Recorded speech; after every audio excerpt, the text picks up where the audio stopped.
network packet. The reason why it's safe in comparison to, let's say, a kernel module. Kernel modules might be modified for a particular reason. Some vendor or some project might modify the kernel module. They're kind of known to perhaps potentially reset a host if the module crashes or something like that. What's special about BPF is every time a pod is launched, a BPF program is installed by compiling the code, and there's a strict verifier before it can even get installed in the code. So the way it's strict is there's only a certain instruction set that can be installed in these BPF programs. It can't have like infinite loops, for example. So there's a lot of restrictions on making it actually safe to be installed into the Linux kernel. Other things about BPF programs, so they're typically like written in C and then they get injected into the kernel as bytecode. They're actually atomically swappable. So on the fly, if you're like modifying your network policy, you won't drop a packet, and these BPF programs are atomically swapped out. So the way to leverage Cilium is you would launch your Kubernetes cluster with Cilium as the CNI plugin, and then you can launch Cilium as a daemon set. So basically, there's a Cilium agent running on each worker node, and that's taking care of the communication and the basically the installation of these BPF programs into the kernel and taking care of policy and all the synchronization that happens with the Kubernetes API as well. And there's several ways to interact with the Cilium agent. So there is a Cilium CLI you can leverage policy repositories. As I mentioned, there's various plugins, even beyond Kubernetes. We have plugins for Docker on the network side and Mesos as well.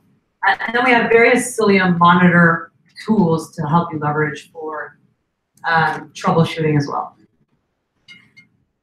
So since this is a Kubernetes meetup, just talk about more of the Kubernetes integrations.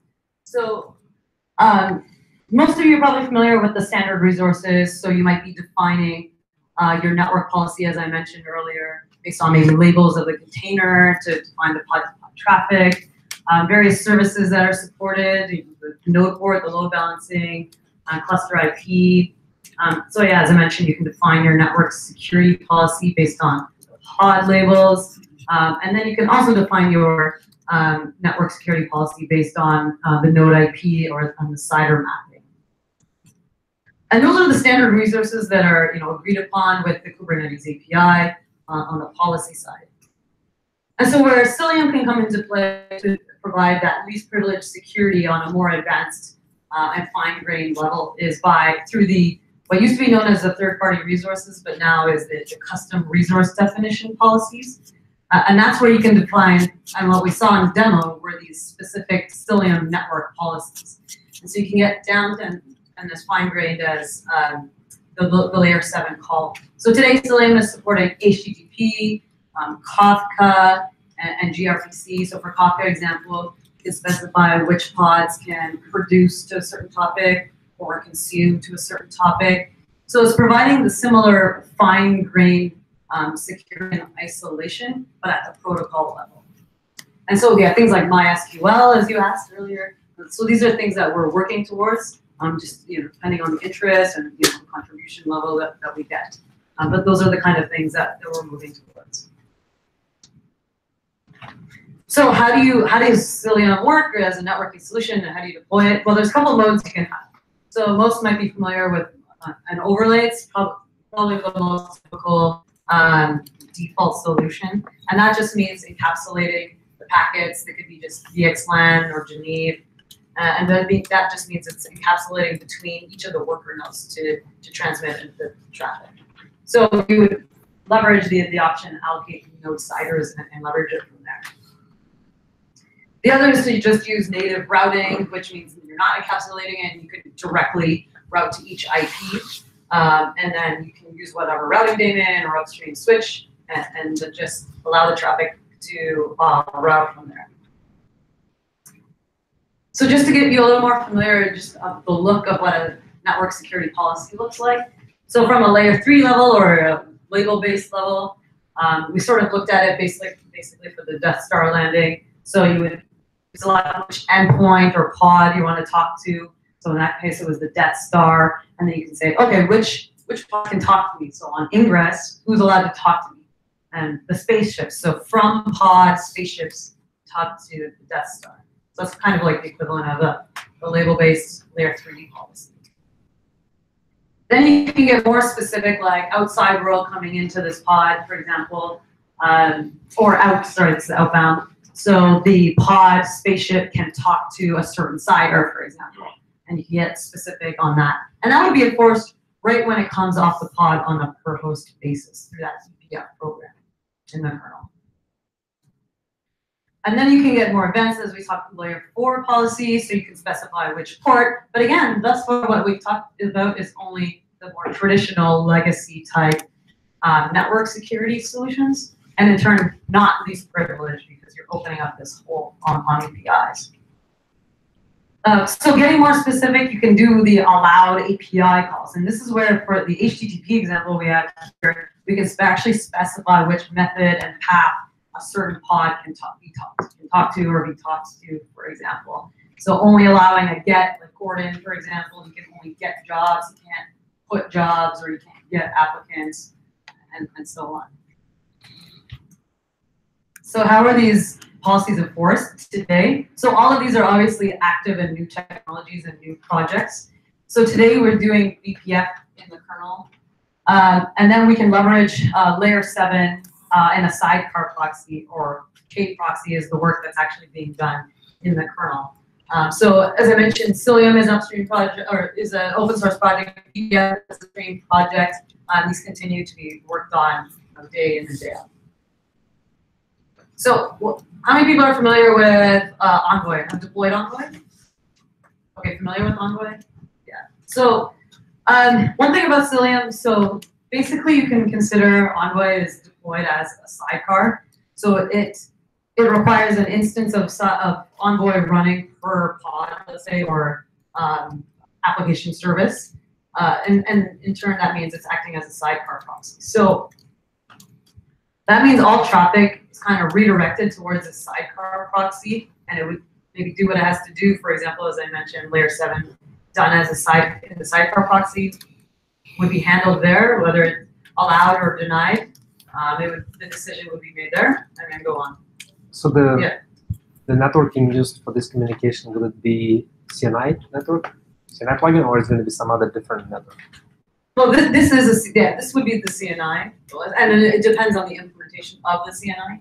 So in turn, right now, Cilium is leveraging Envoy as the layer 7 user space proxy, and then we're working towards putting more layer 7 capabilities and filtering in the BPF kernel. So the thing about the BPF is it has all these hooks. And the point that I want you to try to remember is BPF has so many hooks, makes it so flexible that you can point to a specific proxy. You can handle things in the kernel itself. It gives you a lot of flexibility and speeds as well, which I'm going to highlight here.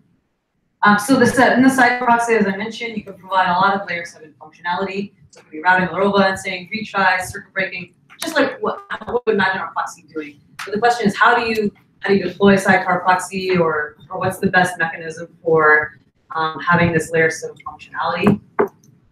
Well, if you think about what's happening in the Linux kernel, with a sidecar, there's several copies of the whole TCP/IP stack before it actually gets to the sidecar for the decision to be made, and then still traverse out to, let's say, another worker node, or another workload on its own host. So 3 socket memory requirement, 3 times the socket memory requirements, TCP/IP stack traversals, context switches, and then just the sheer complexity, as you can imagine here.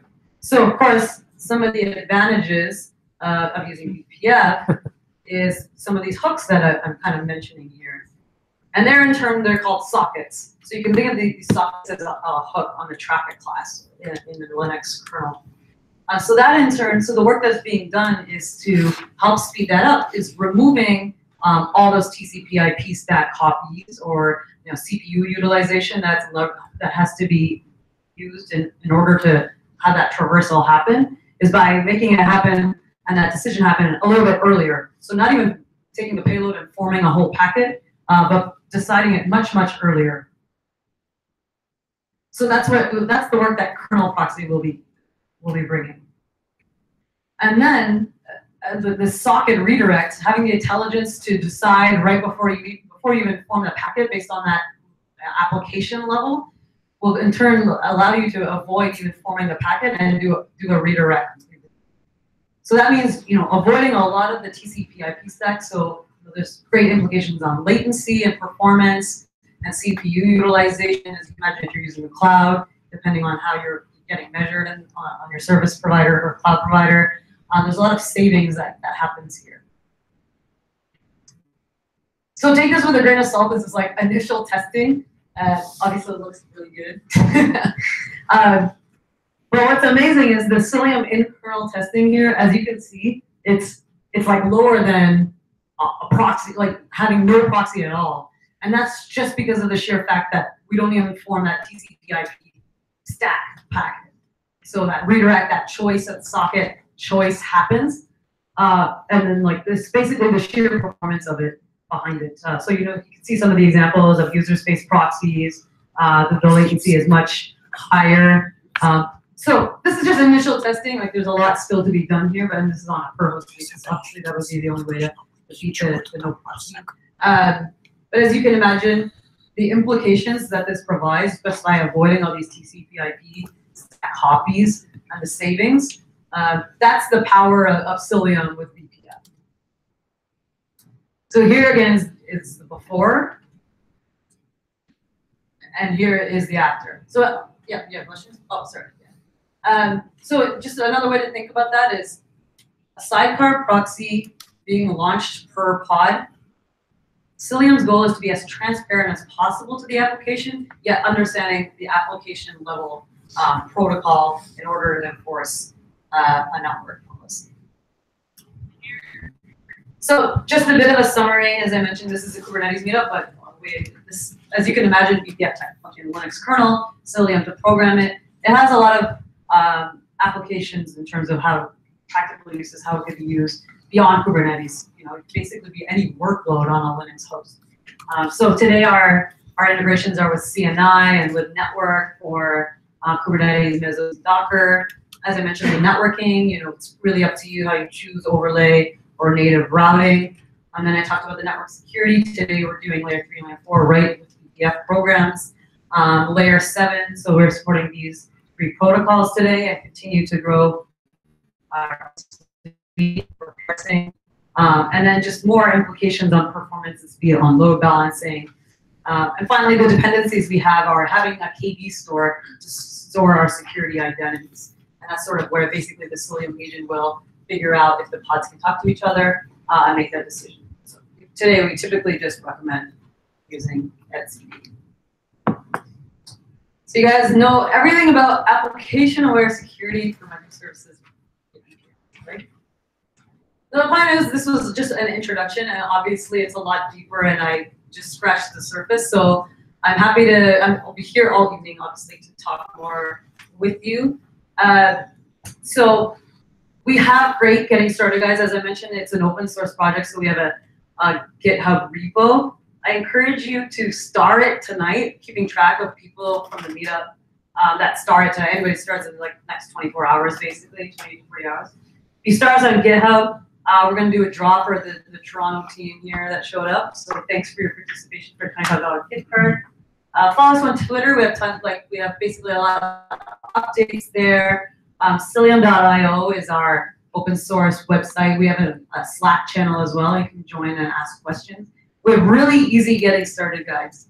Like as easy as kind of like the demo I showed you today on Minikube. We have getting started guides that help walk you through examples for HTTP or Kafka. I think we already have VPC up already as well. So please go to our link and check those out. But yeah. Oh, so you want to help me pick this?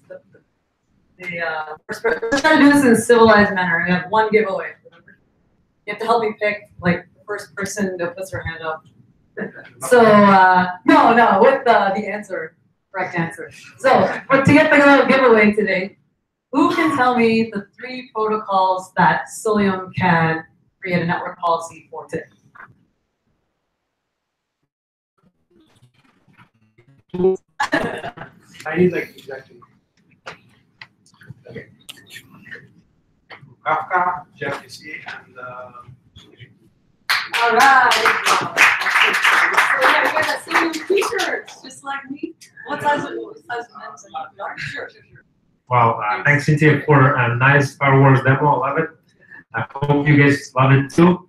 I understand that's a little bit advanced talk. Who of you using network policy feature in Kubernetes? 1, 2, 3.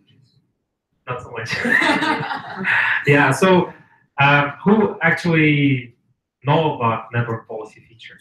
Okay, good. So we at least talking about. So network policy feature is in Kubernetes allows you, if you don't have network policy, all your pods talk to each other in different namespaces, really, right?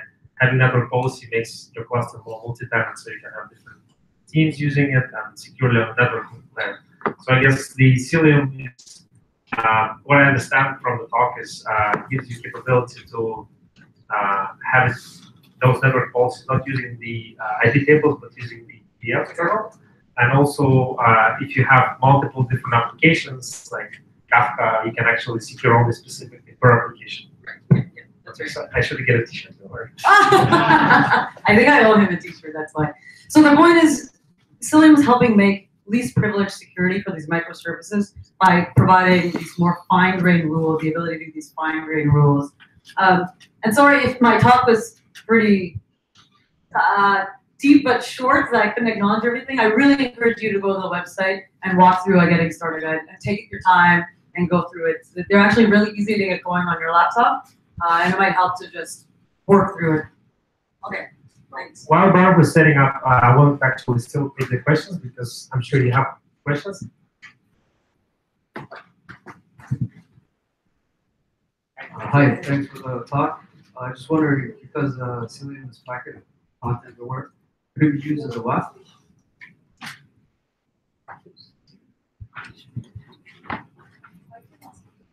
Yeah, the question was, can Cilium be used as a WAF? So the way Cilium is actually distributed on every single node and used for east-west pod-to-pod traffic. That's the goal. And so if a pod was ever compromised, the point is to enforce rights at the host and, as I mentioned, in the kernel for those efficiencies and more for east-west traffic. So depending on the way what you're trying to protect against, whether it's like some particular HTTP call, you can define it right in these custom resource definitions. Yeah, question. So that's a question. We're talking about the data plane. What plays the role of the control plane? Oh, that's sure.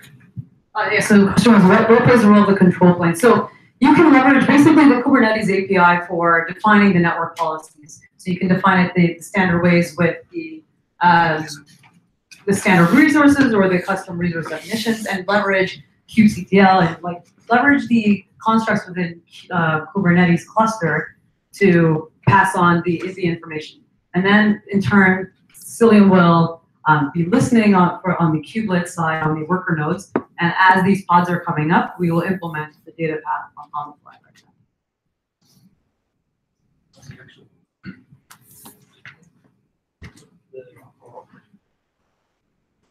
now. From the description, is kernel proxy giving a TLS overlay network between the pods? Yeah, so with relation to any of the TLS type functionality, with KTLS coming into the kernel, yes, that will terminate TLS sessions, and therefore be able to parse and read the packet and make that decision on the application. Okay. Oh. Are you going to add support for Redis? See, these kind of things, I'm happy to hear what's important to you. So these are kind of things that we're always taking input on what application protocol to be parsing. So, this is just something I'm happy to hear that's of interest. Okay, thanks for your time.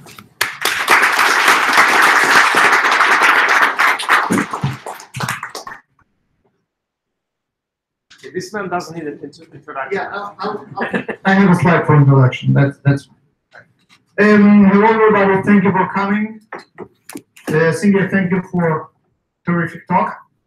I didn't understand two-thirds of it, but I love listening to smart stuff. All right, let me start with this. So I started my travel to Canada yesterday in Quebec City, and that's the forecast. You can right, so and I'm like, yeah, that makes sense. It's Canada, right? So, and I live in California in Silicon Valley, so for me, this is how Canada looks like. This is, by the way, how my hometown looks like today. And just for you to know, there is this link that you can go and just, move to 23 instead of 111/16 below zero. Anyway, my name is Baruch, and AJ Baruch on Twitter, as you already figured out, I'm a very entertaining guy. You should follow me immediately. And this picture describes fully what I'm doing. I'm developer advocate with JFrog, and we do, except of software, also do awesome t-shirts. Nice. Right. There's a bunch of them right here, so please don't forget to grab one. I also prepared a little page for you called Show Notes.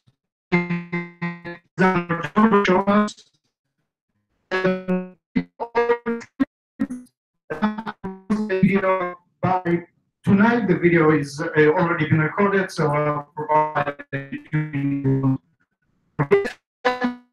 that. I will mention some other mention there. And also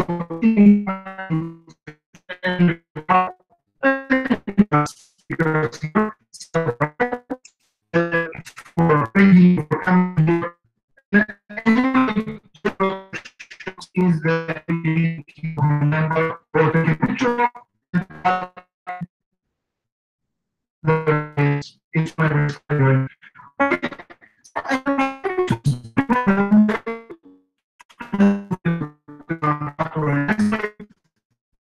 and the reason I enjoy about which is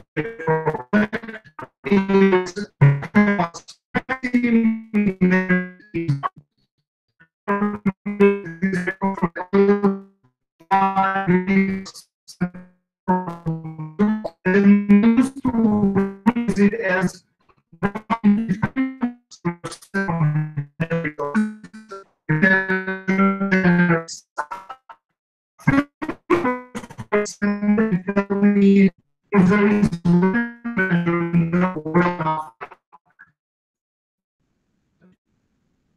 S&P. Any kind of S&P except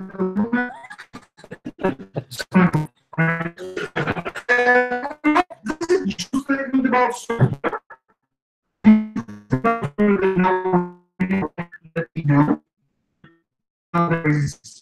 And specifically to dependency management. And I have management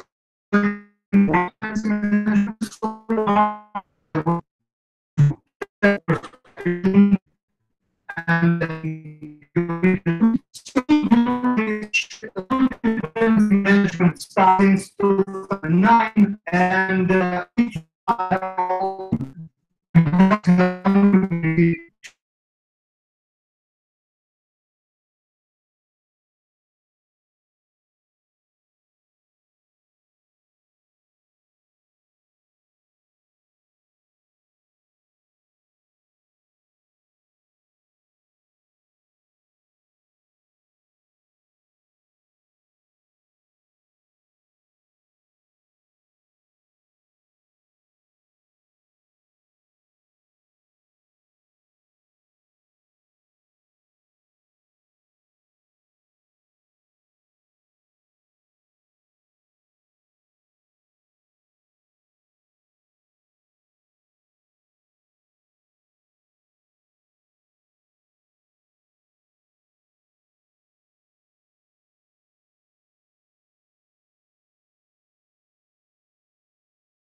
then you have to do something like that. Anyone change successfully the version of the Docker image in their resource YAML? Right? Yeah. Yeah, that's enough. Any other option to do it? Anyone can think about any other way to do it? Yes? We'll get templates, but before we discover templates, yes? We wrote our own tooling. That's pretty much using templates. Well, the obvious solution is, of course, using latest. Right? Right? Well, we use latest and everything's working. And then sometime later, we have this image running in production for some time. Something is wrong with it. And by the way, latest to the time it was deployed, and we have no idea what actually this image is. And good luck. Right? So yeah, so Helm is here to help with this problem.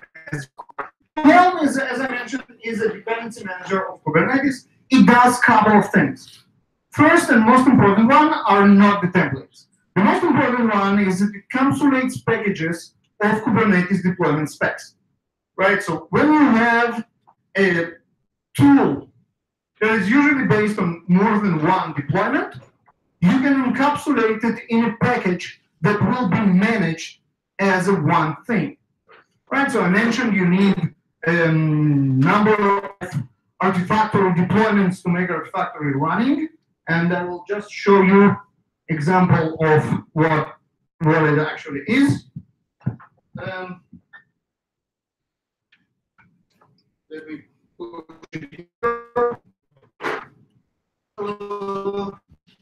Yeah, so those Artifactory Cheat, Postgres, Artifactory Nginx, Artifactory Primary, all those are what we call Artifactory. With Helm, we gather them together into one deployable unit that will operate as a whole. And that, of course, simplifies our life greatly. Also, there is a curated central repository, kubeapps.com, and you don't need to remember this link because you have it in show notes. And this is how it looks like. So you can see here that there are 160 charts ready to deploy. Is it a lot? Is it not so much? Well, think about what NPM registry or Maven Central or whatever. 160 is not that many. But those are early days, and opposite to those garbage like dumpsters like NPM registry, this is a curated repository, right? So what's get here is actually verified and tested and ready to go, right? So there are of course pages of Helm charts. Well, the most important is on the first line, so I don't need to screenshot additional pages, but they are there. You can find everything of everything, and it's actually very, very good list. And what we started with, the templating. So here's an example of the same descriptor file with templates for the name of the deployment, the name of the container of the Docker image, and the version of the image, of course, right here. And there are commands in Helm that will let you replace those variables, and you can provide templating and how to say a values YAML file that will replace whatever needs to be replaced in your descriptor files. So this is very good as well. Getting back to the concept of how it looks like. So it's very simple.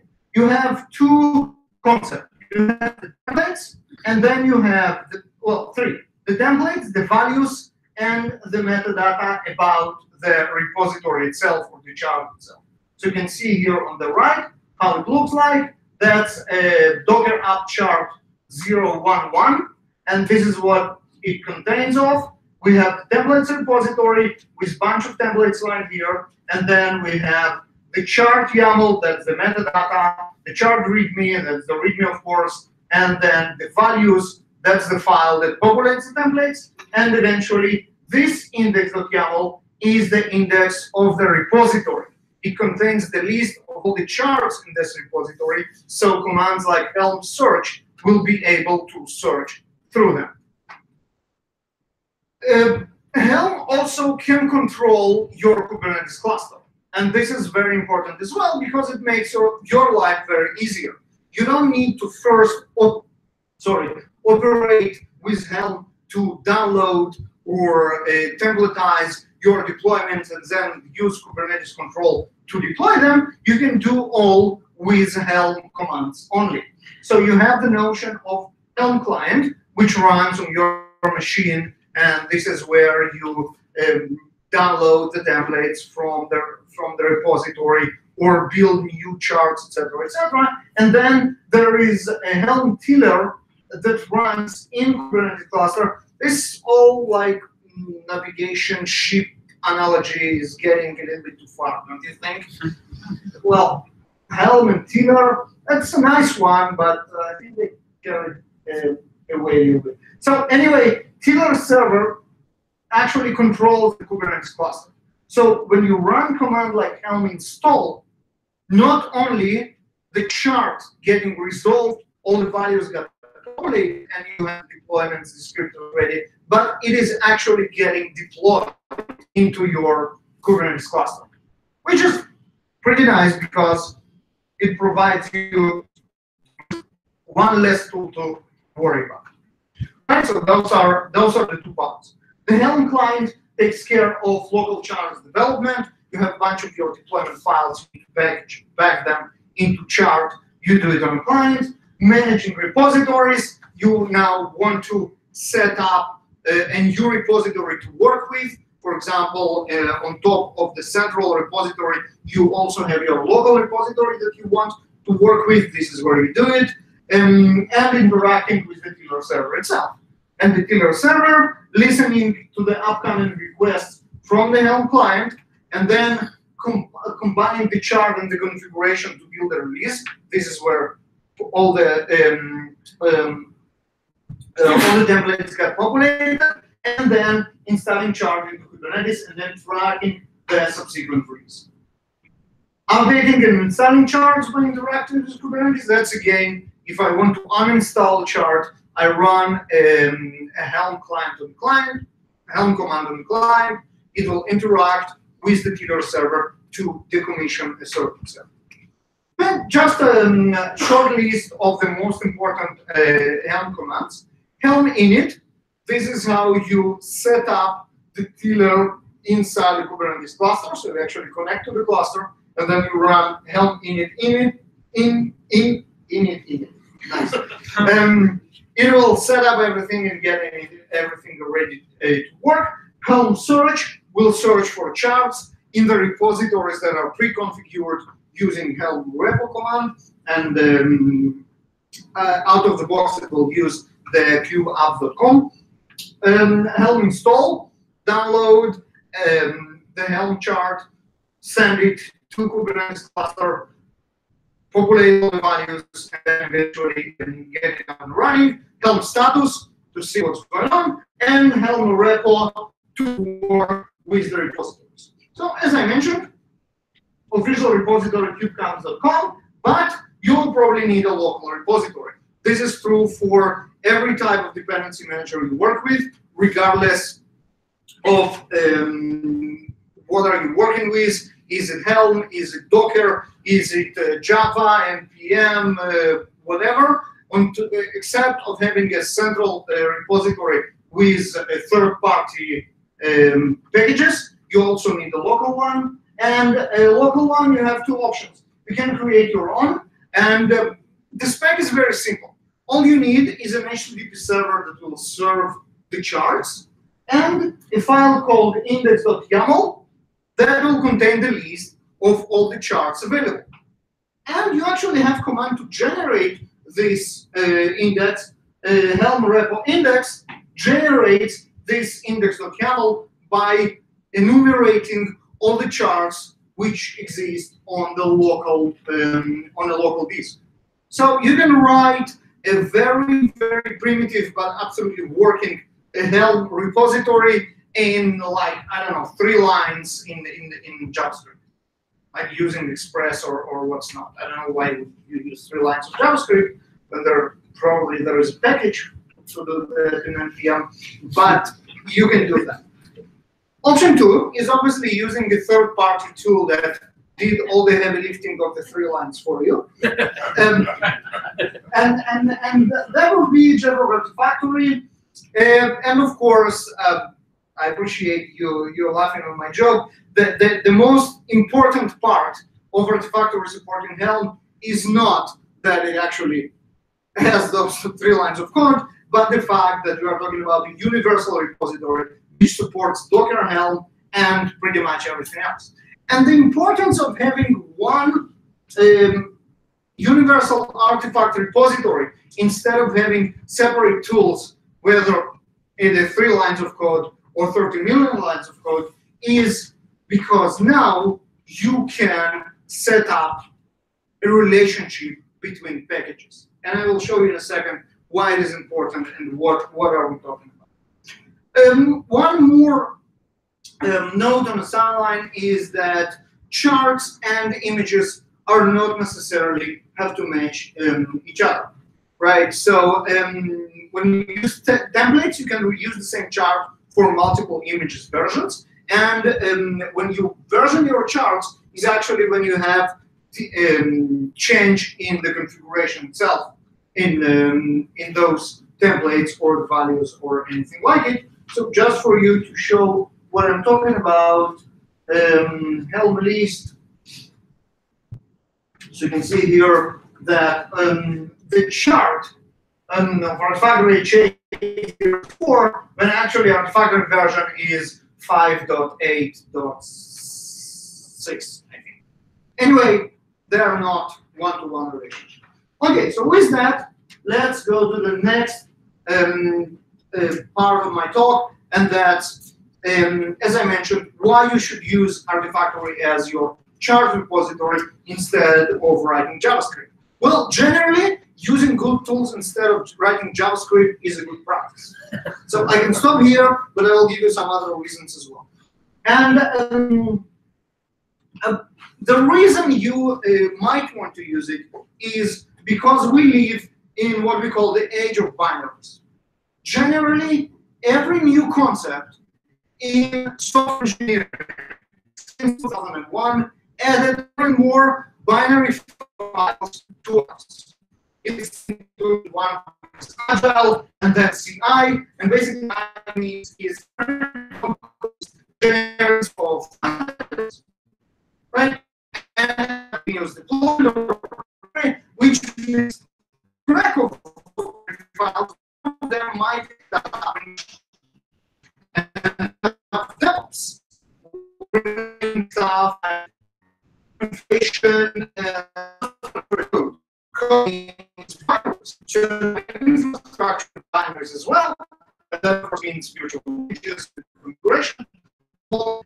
Microservices basically told us the more binaries you produce, the better.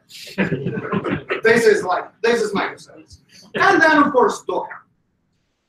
Every line you touch in your Docker file generates a whole new set of binaries. Tons of layers, some of them related, some of them orphan and never get cleaned, some of them you have no idea what the hell it is because it's just SHA-256 that doesn't make any sense, but you probably need it because it's somehow related to something. Right? This is Docker. And this is where we are now. And the future predicts more binaries, billions of devices running microservices, Docker, and everything together in your home pocket and what's not. Your light bulb, is it running the latest version of your Docker image? True story, by the way. Yeah. So, just to summarize of where we are standing in terms of the process that we are using today, just kind of a big picture and where Java Factory, Java X-Ray come into play and how you can utilize them to make some kind of sense of all these binaries a nightmare. So everything starts with the developers or with engineers, should I say generally, because what we do now, regardless of we are on the dev side of the house or on the ops side of the house, we write code and then we use dependency managers. Right? So if we are developers and say Java developers, any Java developers? Oh, Java is in decline. Okay.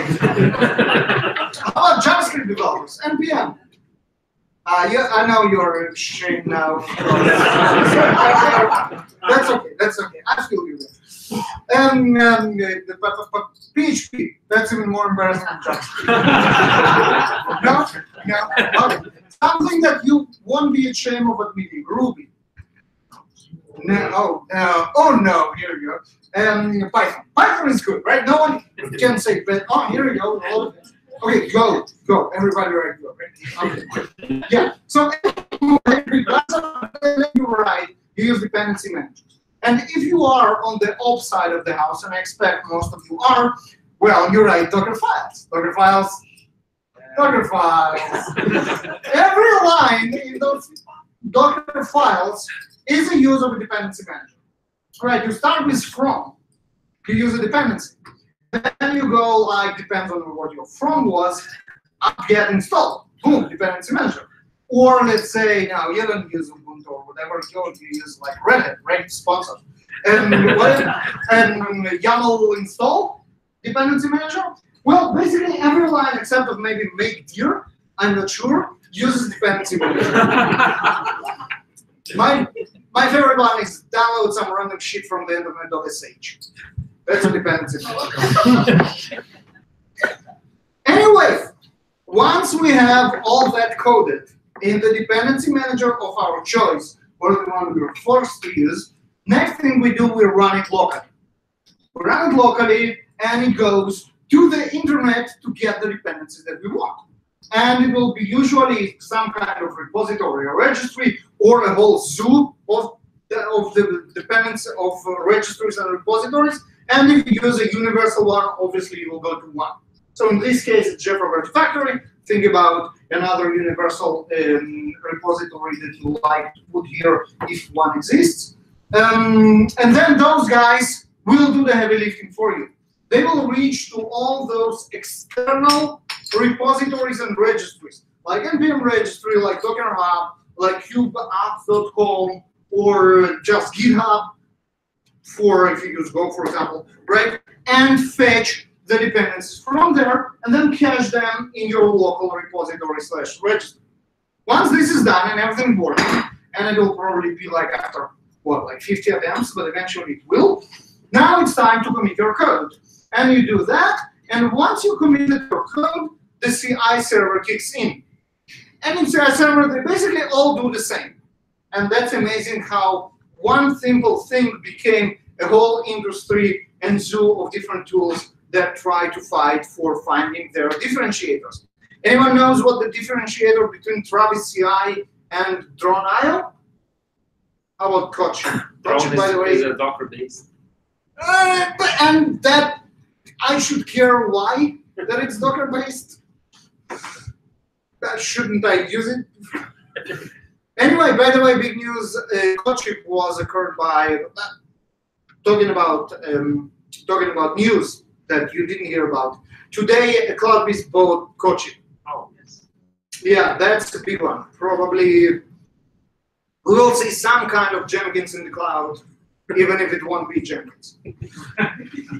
Yeah, so CI server kicks in, checks out the code, and then what it does absolutely the same. It builds the code using the same dependency managers, and those dependency managers need to bring the same dependencies. And they will do from the same repository that you used earlier. Now, this time, everything will work magically because all the dependencies already pre-cached. So it will be faster build, everything will work, everything will be great, and then we deploy the files back and we deploy the information about them. And here is the saga of metadata begins. Now we spoke about the age of binaries and how many binaries there are. And to make any sense of those binaries, we actually need to understand what are they, how they were created, what do we know about them, what is their quality, if there are any security vulnerabilities in them, and where should they go based on all this information. And the first piece of information is the CI server, because this is where the artifacts got created. So there is tons of metadata that we need to store with the binaries themselves. Now, the problem with those binaries is that they are just stupid files. And well, they got a little bit smarter than having an 8.3 name. Now we can give them longer names, but they are still pretty stupid. What is the metadata about the files? The name, right? What else do we know about them? Permissions on the file system, last modified, the owner, and that's pretty much it. How about the version? The version of the artifact? No, we don't know. What do we do to know the version? At the end, Docker inspect. Docker inspect. Well, don't even get me started on Docker. Docker is just SHA-256 in your face. Good luck. Try to make any sense of it. But even if you have like a normal file with a normal name, let's say what? I saw 3 Java developers. Let's use Java. Log4j. How do I know about the version of Log4j? Maven. No, it's actually in the file name. It's called log4j.1.12.something, .jar. Here you go, here's the version in the name, which is fine until I need other metadata. Now, for example, let's break away from Java because it was too easy and go to some native libraries. Boost. Anyone heard about Boost? It's like library that does everything for C++. It's like if you don't know where to search for some functionality, it will be in Boost. That's the name, right? The most generic name. It's Boost your development. Anyway, now with Boost, we need the version to put in the file name. What else do we need? What else do we need? C++, native, not cross-platform. We need the target architecture, right? So where do we put it? In the file name, right? So you see where I'm going. How about, okay, version is nice, but now I want to find the source code. The source code is somewhere on GitHub. How do I correlate this log4j 1.12 to a certain commit in GitHub? Anyone ever had to put a revision inside the file name? Yeah, here you go. Files are pretty lame to store metadata. And think about all the metadata that we have in our CI server that goes with the files.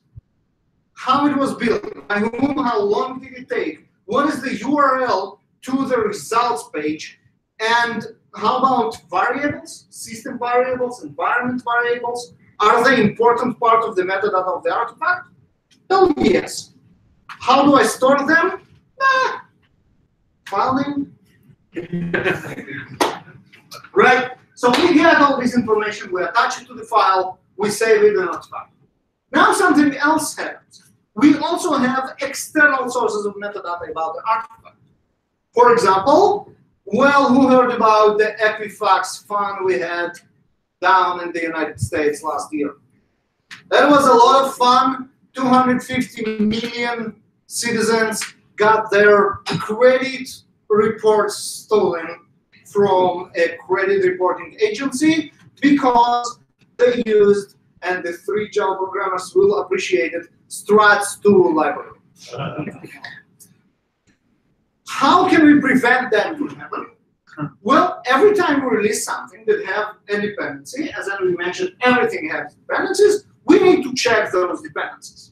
And there are public sources, National Vulnerability Database, public repositories of Debian and Ubuntu and Red Hat to list vulnerable components, and even third-party companies that this is what they do, like Sneak, for example. This little logo of the dog is a private database of vulnerabilities. So every time you have generated an artifact that used the dependencies, this is the time to ask about the dependencies and then annotate the artifacts with this information as well. Now you start with your pipeline. Right? Build is only the first step. Now you have tests, you have quality assurance, UI tests, behavioral tests, stress tests, whatever. Each and every part of it contributes additional metadata. Right? So for example, you have Selenium test that check browser compatibility, and it works great with Chrome and Firefox, and that with wrong, Opera. IE jokes are out.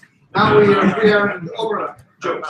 Right? And it doesn't work well with Opera. What do? Is a metadata that we need to attach to our artifacts. Maybe it is important for our deployment decisions. Should we deploy an artifact that doesn't work in Opera? Of course we should. No one uses this.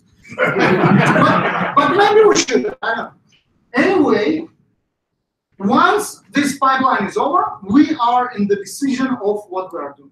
And here, depending on type of your software, we have two paths. First is a deployable software. And Kubernetes, CNCF, Meetup, I'm sure most of you do deployable software. This is software that you put on the servers under your control, whether they're your servers or you got some slice of the virtual machine that runs on Google servers.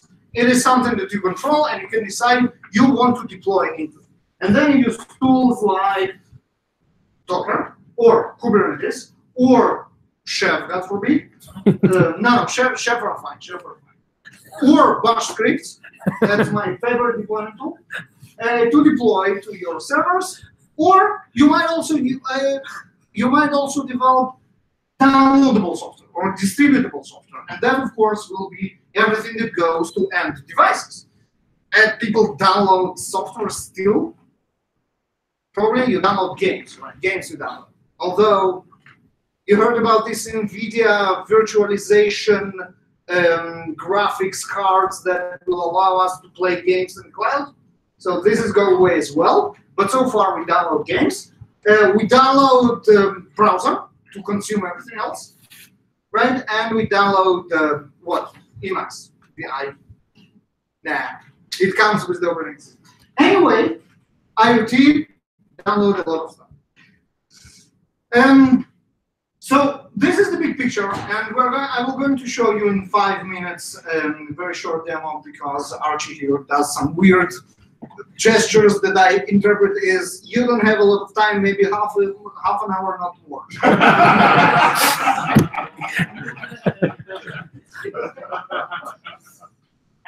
So that's another view of the same pipeline. And what I want to say in this diagram is see how short-lived your source files are. Source files used to be the king. When you wanted to do something, this is what you cared about. But not anymore.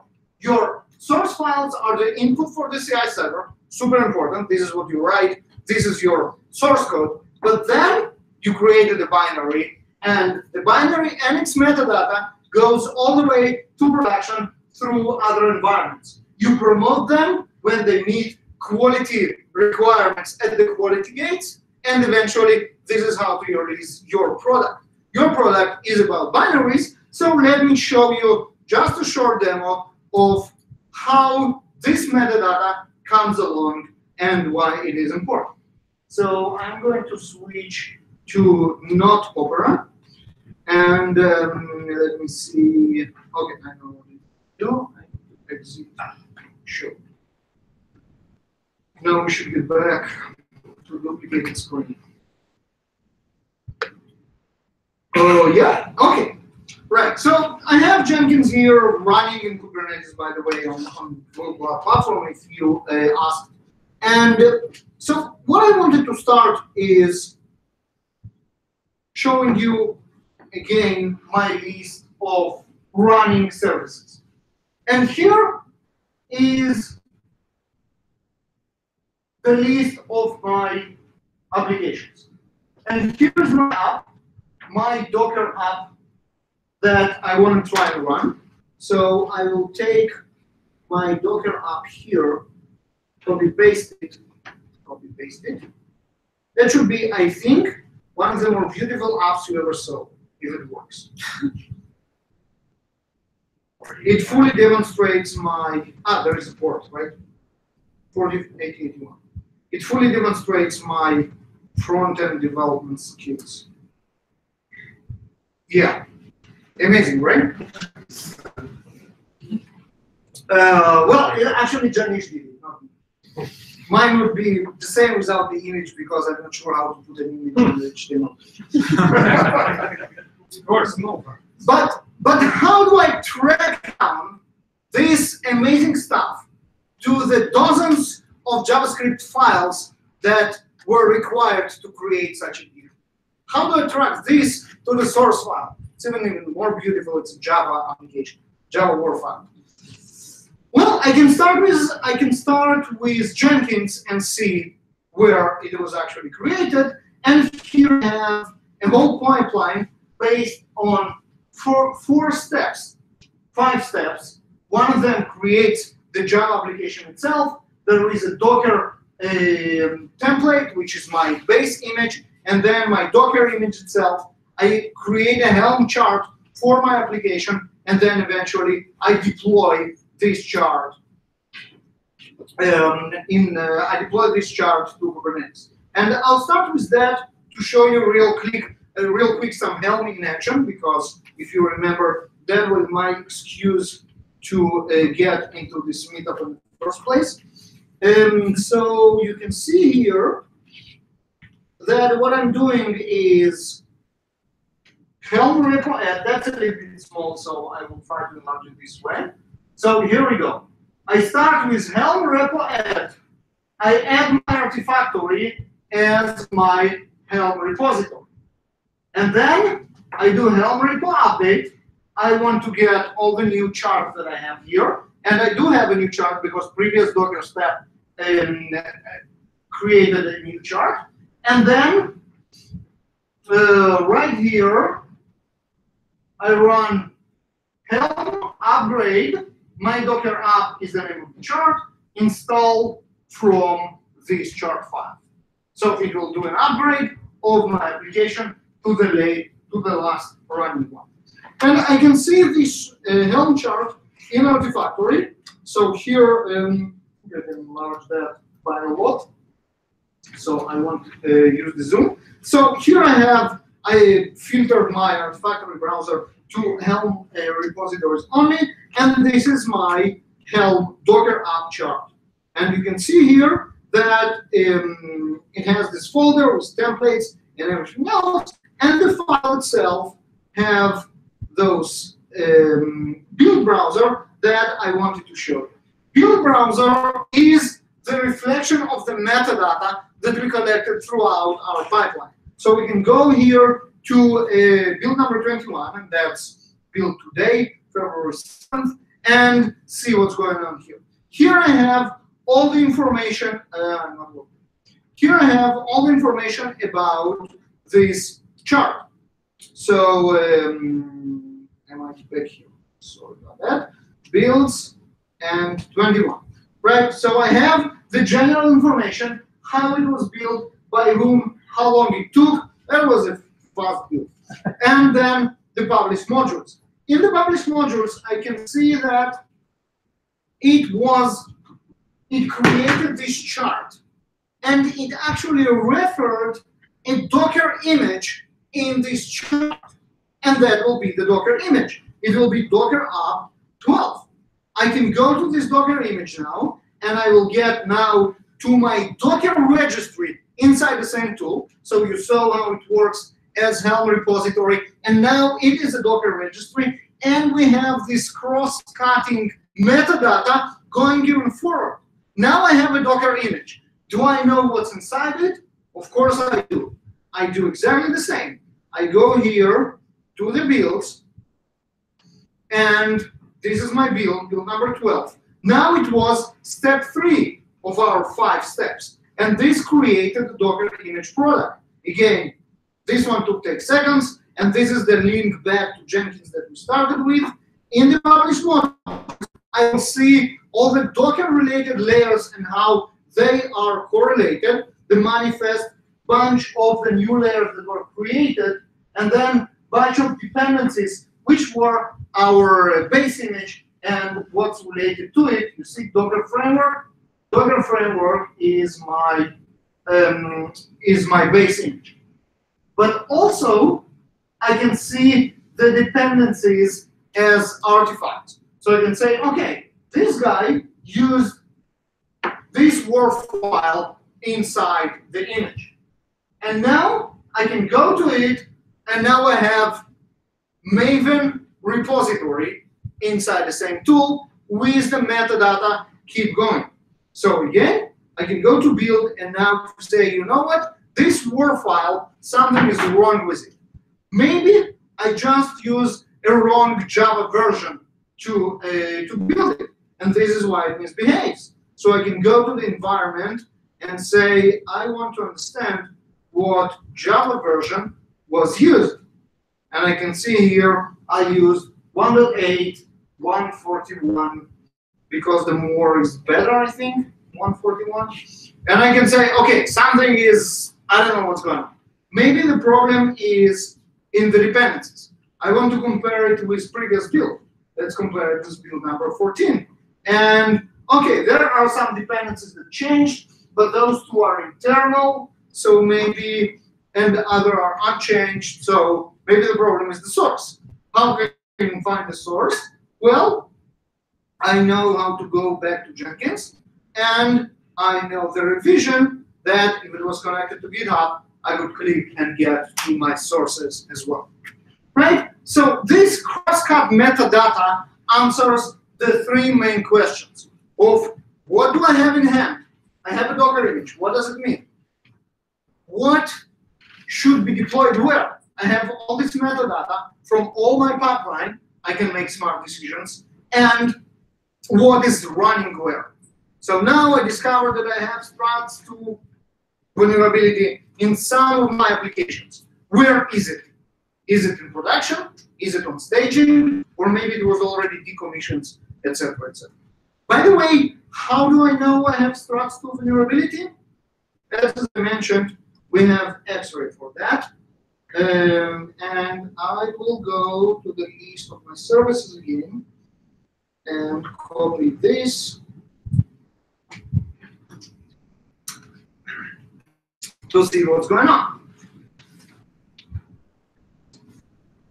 Now, okay, so this is X-ray, and the X-ray should be large as well. X-ray is a universal composition analysis tool. What we do is we realize the files that we have in our factory, any artifact, and then we start to decompose it to see what's inside.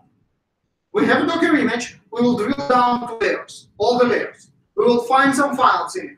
Debian packages, we will open them up. YAML packages, we will open them up. Zip files, whatever is that, we will find what's inside it, and then we will be able to analyze it. So here we have a latest build, number 13, of some Docker image that arrived to Artifactory. We analyzed it, and it's in a critical state.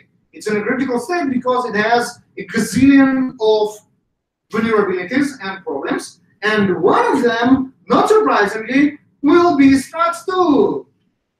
Now, the interesting part about this thing is that we found it 5 layers deep.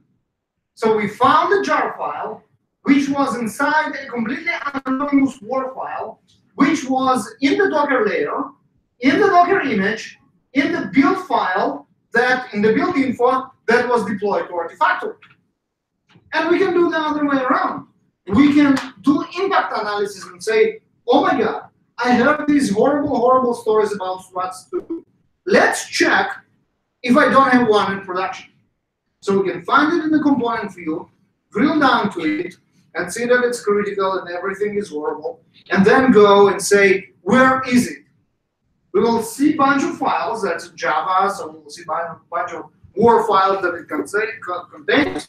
And then about each and every one of them, we can ask, Okay, I want to see what's going on. Well, maybe it's just a jar file lying around, no harm done, that's okay. No, it's actually in a Docker layer. But maybe it's an off-run Docker layer and no one's in need, is it? Well, not so much. It is inside a Docker app. Well, maybe this Docker app is not a big deal because it's not a part of any production repository. We can actually go to the component details and see where is it in locations. Well, it is in Docker prod local, which means it's probably in production and we have already been hacked. Well, I don't want to finish that like that, so I will finish with something. Just 2 more slides. Almost done. This is it. This is Napa in May. And by all means, a lot of wine, good weather, and great conference is my definition of happy.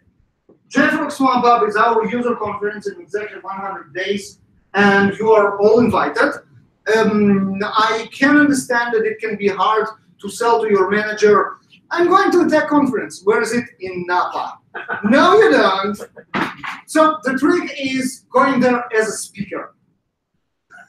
Because we take care of your home, we take care of the ticket, we take care of the resort, and you just get in for free. CFP is open for, what time is it? 10 more days until the end of next week, and talks about CNCF projects, Kubernetes are more than welcome. So get there and please send some cool abstracts. Now it's time for questions. The links, as I promised, JFrog show notes, that's the only link you care about. Slides are there, video is almost there. All the links are there, including to the oatmeal comic about why printers are from hell, and I know that that's the most interesting part of my talk. Ratings, comments, and the rest. And with that, questions, and I get out of here.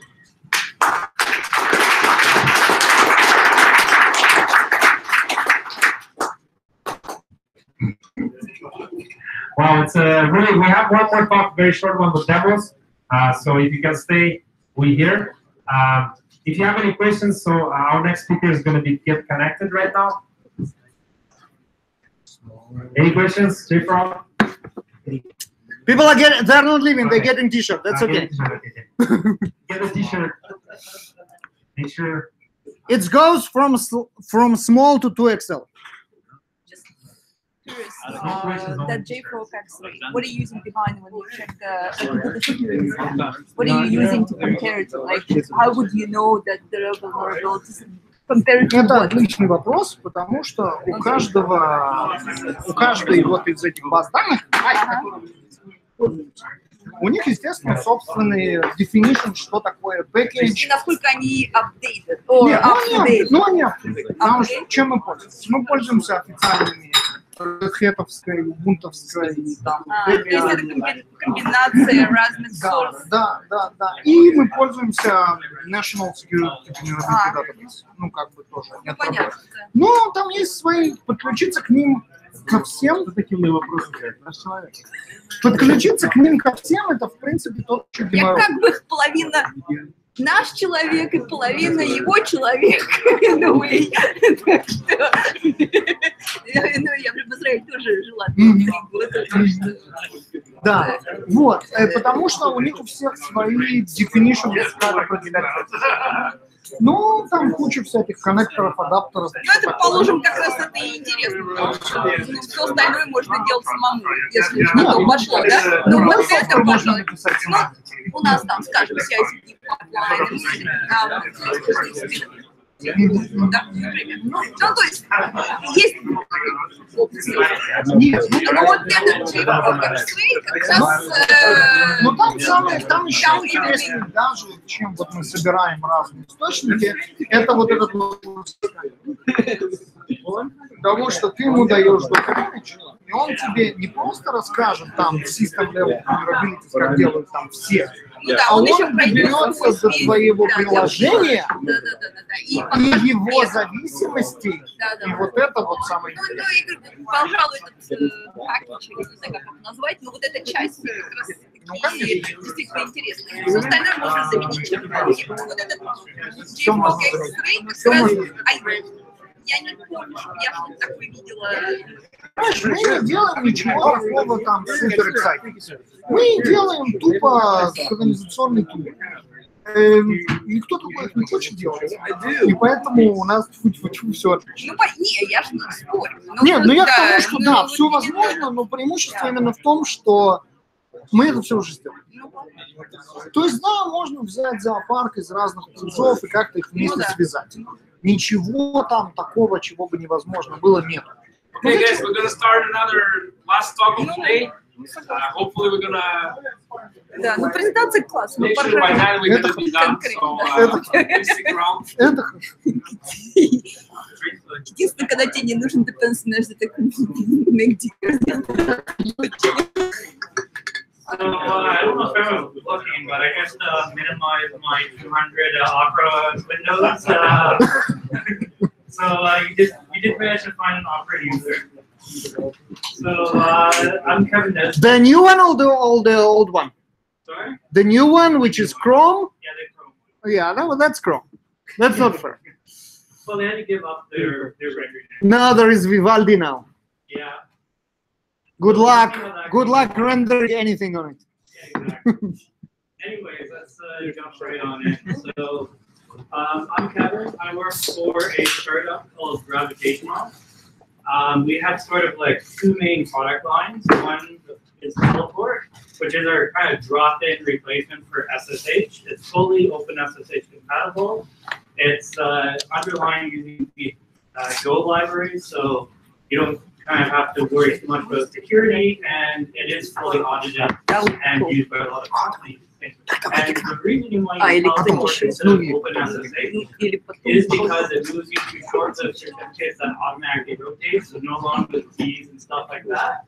And we, for enterprise or sales version, support integration with your identity provider. So Auth0 and stuff like that, you get single sign-on, or all three centralized auth.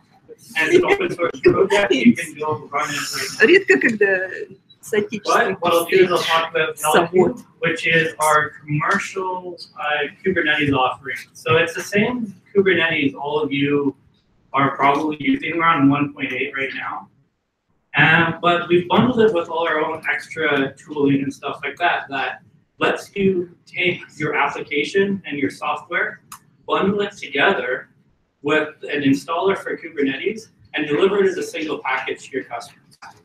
So this helps us solve the problem of how do you get a lot of reproducible Kubernetes environments. And we find we get used kind of by three main use cases. First is a dev or ops team that has a lot of Kubernetes environments to manage.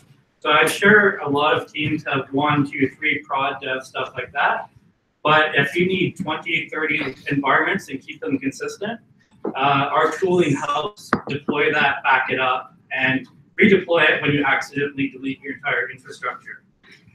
The second use case is for kind of smaller cloud providers. So if you have big dreams of competing with Google Compute, you Just don't. Well, there might be some good reasons too, because you trust the guys who named their product Borg. And the third use case is what I want to talk about today is a SaaS provider where you're a fully cloud service and you want to take that service to your customers for various reasons. So let's say you work for the awesome SaaS company that is, fully embracing all the current Hacker News topics of everything you're supposed to do and have no idea why. So all your stuff is in containers and it's services, microservices, stuff like that. Orchestrated, so maybe you chose Nomad. No? Chose Kubernetes. You're hooked into your CI/CD and have the JFrog guys figuring out what all your vulnerable stuff is in those layers. I know it's tough because your dependencies don't necessarily update their stuff. You probably have remote access. Who here does not have remote access to their Kubernetes cluster if you're running one? Right? Have you tried to give it to your customer and then they're like, we don't actually want you on our systems. Or maybe they do, but we need a way to deliver it.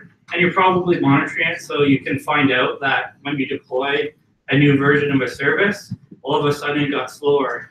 And you want that type of investigation into problems.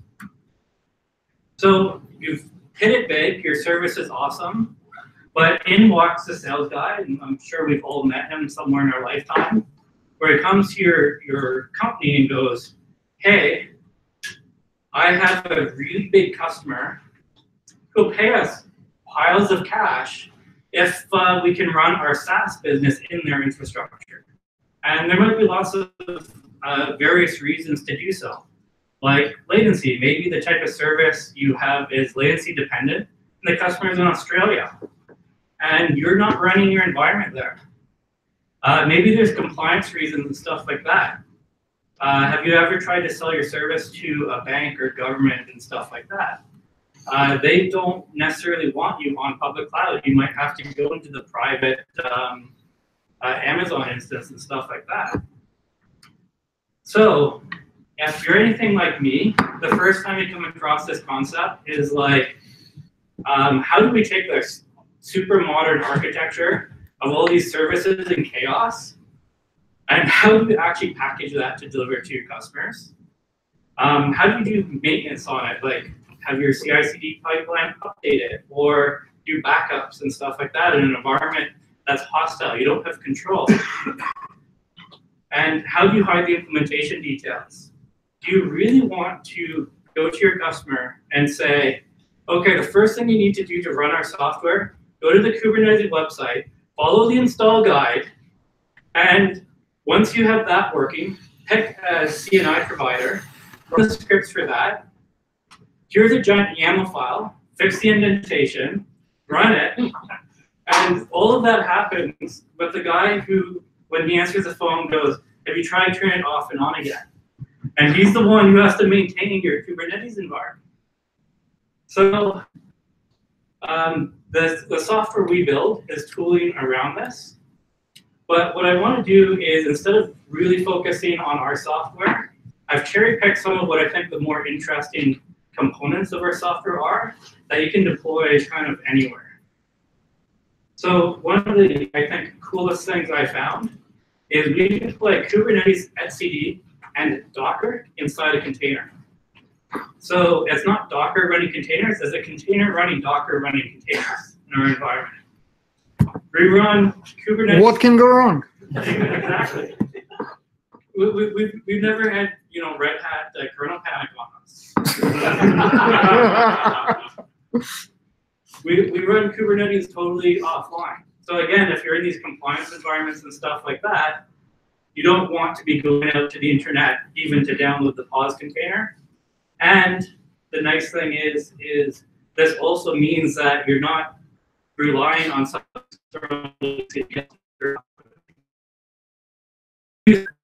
to solve that remote access problem. Our SSH server, but architecturally we can use it to get behind the firewall. And I'm going to share a couple of unexpected things we've encountered in the hostile world of have you turned it off and on again. So as I mentioned, we have our kind of core component is Planet, and it's a container that inside it runs systemd, a full-blown init system, and it's got Docker, etcd, all the Kubernetes services, and all the tools that we need, or if you're using our product, you would need to troubleshoot any Kubernetes environment. Again, the reason I think this is really neat is I've not seen this done anywhere else. And everyone says, oh, your container should be small, you should have the least amount of dependencies. And we want the opposite way, but for a very good reason. The reason is what we're actually really doing is we're delivering a virtual machine. we're creating a bubble of consistency where we have a very consistent machine image that will run anywhere on a modern Linux kernel with a couple of modules loaded. And we don't have to rely on like, hey, HTOP is missing on the system, or other types of tools that you would normally use are just not there. So let's take a very quick look at what this looks like. So I have a very small 3-node cluster running in virtual machines on my laptop because I didn't want to wait for the internet. If I do a quick systemctl status on the host system, it's a fairly standard blank process tree. I've got a lot here running stuff like that. But one of the interesting things is as I go through my process tree, I assume you can see that, we have our planet process that kicks off another systemd instance. And as we come down through this process tree, we start to see all of our Kubernetes servers, DNS mask, and Docker, and all of our containers and processes. And just to show you the host system, is I'm running on Ubuntu 16.04. What I'll do very quickly is enter. So this is like just getting me into the container through a shortcut we built. And I'm now in a fully blown bash environment. But this is my VM container now that has been unpacked, fully running, and we base ourselves off Debian. And this is, for us, incredibly powerful because every system now looks the same. Everything you need for Kubernetes is there's no dependency management and stuff like that. Everything you need is just in this container. And we have our working Kubernetes cluster. And I'll also show Docker. Here's our Docker from inside the container. So this is actually not that hard to do. All it is if you take kind of the underlying libraries that Docker does, use libcontainer, you can use a Go program that just self-containerizes itself. And we don't even worry about the layering and stuff like that. We just mount a namespace and run with it. So let's jump into taking Kubernetes offline. So our approach is, because our tooling is meant to go on-premises, hostile networks, you don't know what internet access you would have, you don't want to be trying to configure through the outbound proxy, stuff like that. What we do is in our tooling, when we build our installer, is we go through all of the Kubernetes resources, look for any image tags, download them, and export them into our installer tarball. While we're doing so, we rewrite those image tags to a well-known local registry, which we will launch when we install.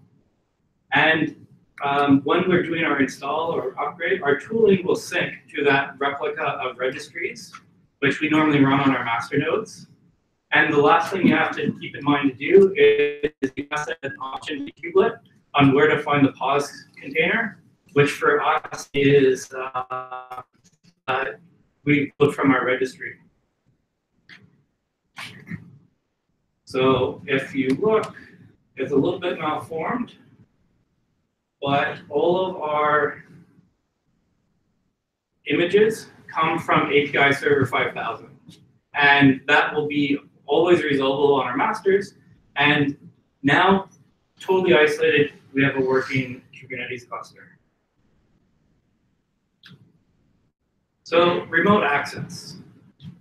Well, different customers will give you different types of things, but most enterprises are actually already set up to give you really strong remote access. But what we do is we use our own components, which is that Teleport OpenSSH server, which fully supports two-factor authentication. It's audible, including you can get live recordings of everyone who's ever SSH'd into your system and see exactly what they did.